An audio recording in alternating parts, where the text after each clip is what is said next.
Okay, so you want to own a tow truck. The plan in your head is clean. One truck, no storefront, no staff, no lease on a building. Somebody breaks down, you show up, you hook the car, you drive it somewhere, you get paid. $150, $200, 45 minutes of work. Do 4 of those a day, and the math does itself. It is one of the last businesses in America you can genuinely start alone with one asset and be trading inside a month. That is not a fantasy. That part is true. Here's the number that complicates it.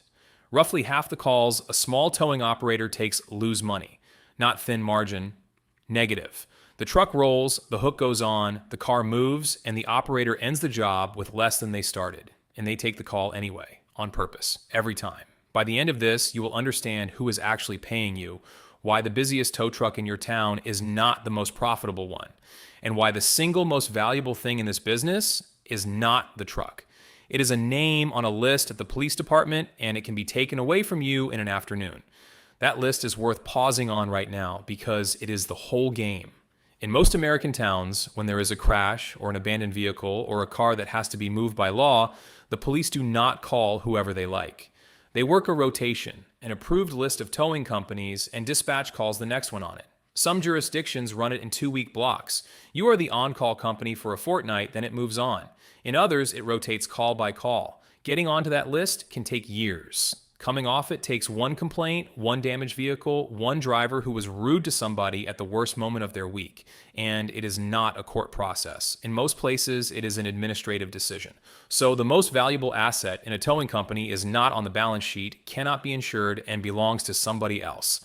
Hold that thought. We come back to it at the end.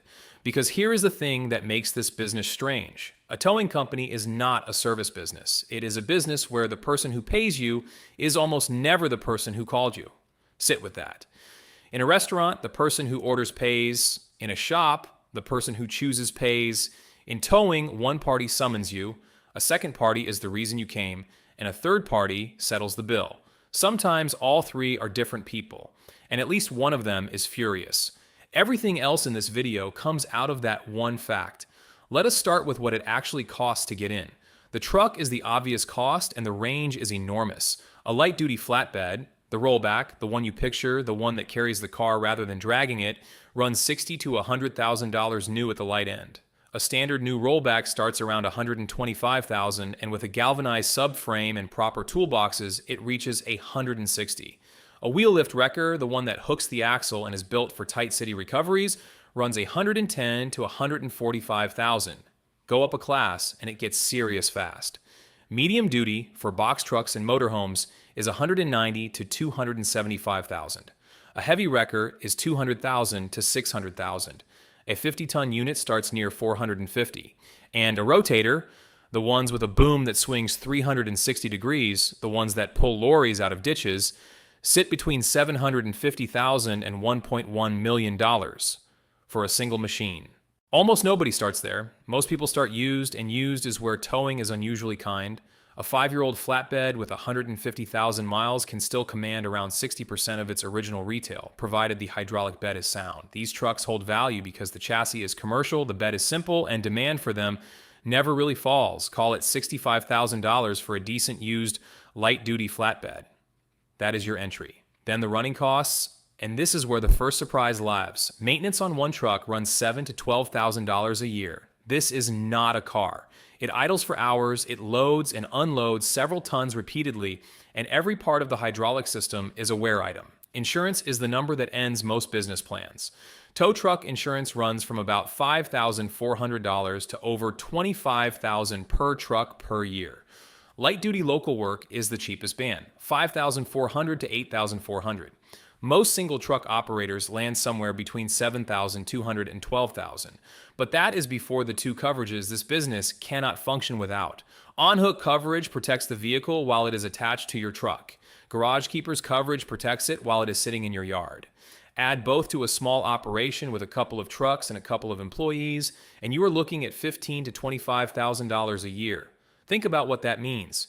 You are being insured not for the damage you might do, but for the value of other people's property that you are holding. A towing company is, from an insurer's point of view, a custodian. You have a yard full of assets that belong to strangers, some of whom are angry with you, and some of whom will inspect their car very carefully for a scratch that was not there this morning. Now, where does the money come from?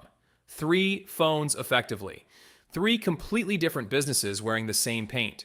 The first is the Motor Club, AAA, and the ones like it. A member breaks down, calls their membership number, and a dispatcher in another state assigns the job to you. The plans cover something like 4 tows a year, with distance limits from 3 to 7 miles on the basic tier out to 100 miles on the premium one. The volume is real and it is steady.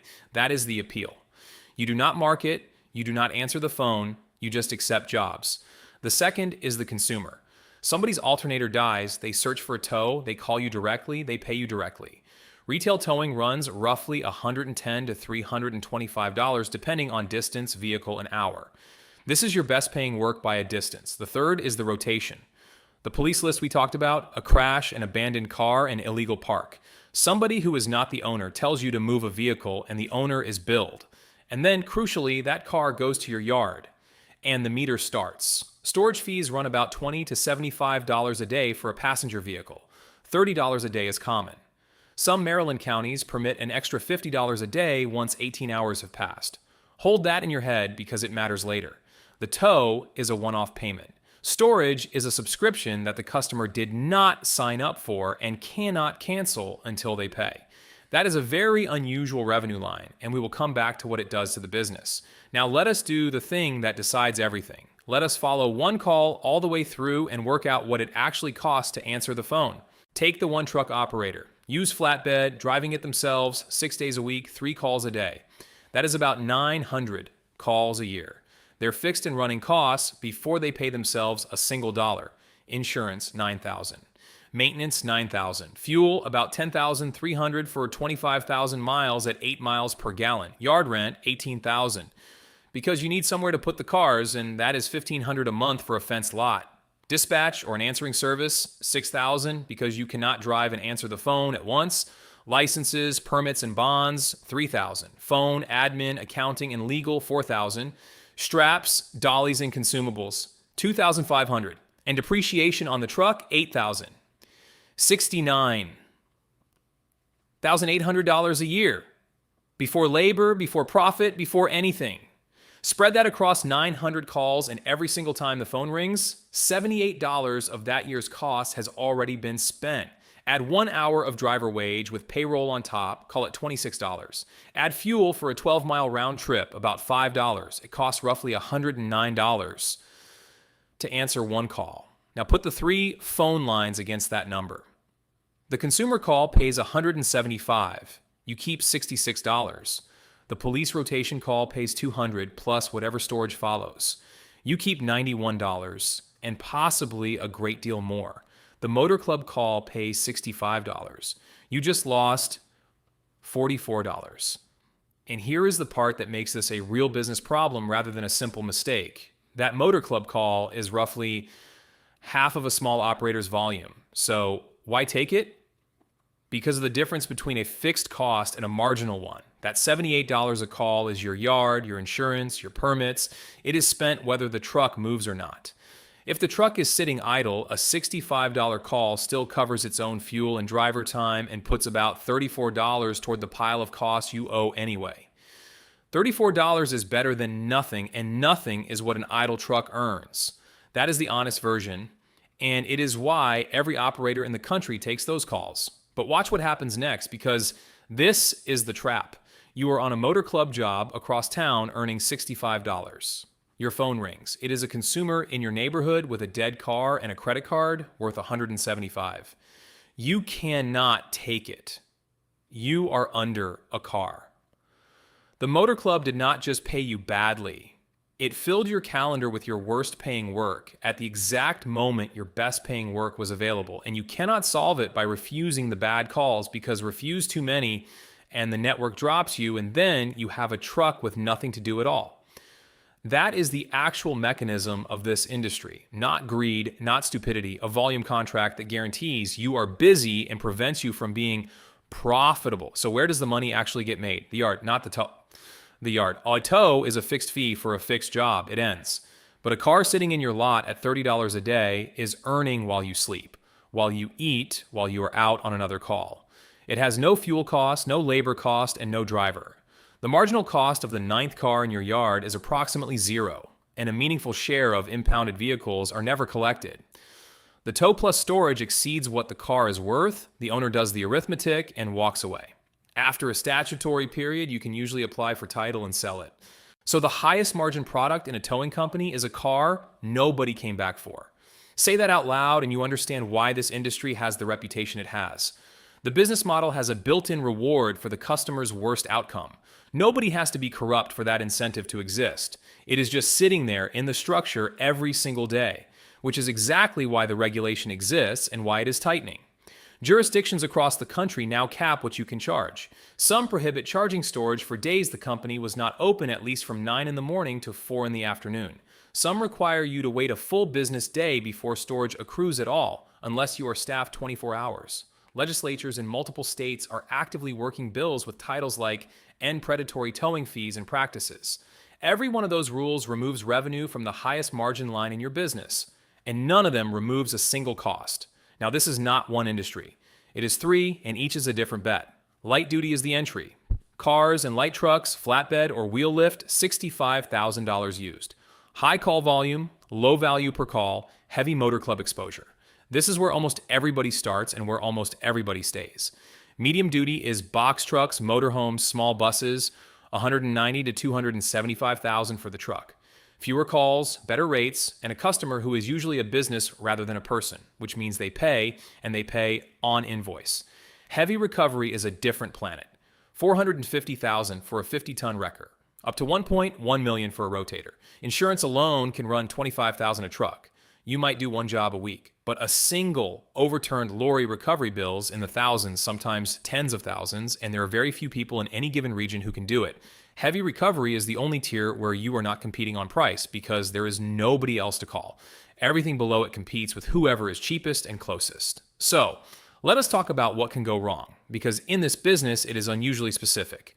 The first is the vehicle in your care. Every car you touch is somebody's property, and you are moving it at speed on a hook, often at night, often in the rain. A scratch on a bumper is a claim. A dropped car is a catastrophe. You are one hydraulic failure away from owing somebody a vehicle. The second is your driver. This is a business where a 22-year-old employee alone at 3 in the morning has your entire reputation in his hands. He is meeting people at the worst moment of their week, after a crash, after a breakdown, after finding their car gone. How he speaks to them is your business, and you are asleep. The third is the phone that does not ring. Towing revenue is weather, traffic, and bad luck. A mild winter is a bad year. A snowstorm is Christmas. You cannot forecast it, you cannot smooth it, and your costs are almost entirely fixed. And the fourth is the one that ends people, which brings us back to the list. The police rotation is not a contract in the way you would understand a contract. It is a permission. In most jurisdictions, it is administered by the department, awarded on their terms, and removable on their terms. There are rules, response time, insurance minimums, yard requirements, equipment standards, and if you breach them, you come off. One driver who takes too long, one car damaged and disputed, one complaint from somebody who felt gouged and knew who to call. And here's what makes it existential rather than merely bad. The rotation is not just a revenue line, it is the feeder for your yard. Rotation calls are the ones that produce impounds, and impounds produce storage. And storage is your best margin.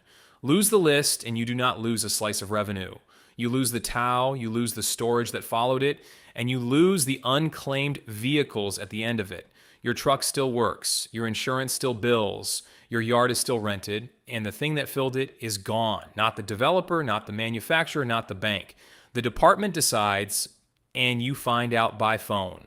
Let us put the numbers side by side. One used truck, you driving, 65,000 in, 900 calls a year at that revenue mix, motor club, consumer, rotation, plus about $8,000 of storage, comes to roughly $119,000 of revenue. Take off the $69,800 of costs, and you are left with about $49,500. That is before you have paid yourself anything. $55 a call, $165 a working day. 6 days a week on call through the night in a truck in the weather. The payback on the truck itself is about 16 months, which sounds excellent, right up until you notice that the $49,000 is not profit. It is your wage. You have bought yourself a job with unusual hours and unusual risk. 3 trucks, 2 employed drivers, revenue around $310,000, costs around $168,000, 2 drivers at $52,000 plus payroll, another $116,000. You are left with about $26,000, an 8% margin. You tripled the trucks, you took on employees, you took on payroll and liability and management, and the business now earns you half of what you made driving it yourself. That is not a mistake in the arithmetic. That is the shape of this industry. The average towing business in America turns over about $408,000 a year. $16.2 billion of revenue spread across roughly 39,700 companies. These are small businesses, almost all of them, and they are small for a reason. Heavy recovery is the only tier that breaks the pattern, and the entry price is $500,000 and a decade of reputation. So step back and look at the shape of it. You did not buy a towing business. You bought a truck, a yard, and a place on somebody else's list. The truck is the cheapest of the 3. The yard is where the money is. And the list, the only one that feeds the yard, is not yours, was never yours, and can be withdrawn by a decision you are not part of. Every incentive in the structure points the same way. The longer a car stays, the more you earn. That is not a moral failing of the people in this industry. It is the machine they are standing in, and it is exactly why the rules keep getting written against them. So buy the truck if you want to work nights, fix problems for people at their worst moment, and own the thing you drive. That is a real reason, and it is a good one. Plenty of people build decent lives on it. Just do not buy it because the towels look like $200 each. Half of them are $65. You cannot refuse those. And the money was never in the towing. And yeah, that is it for today. What do you want the next episode to be about? Comment down below.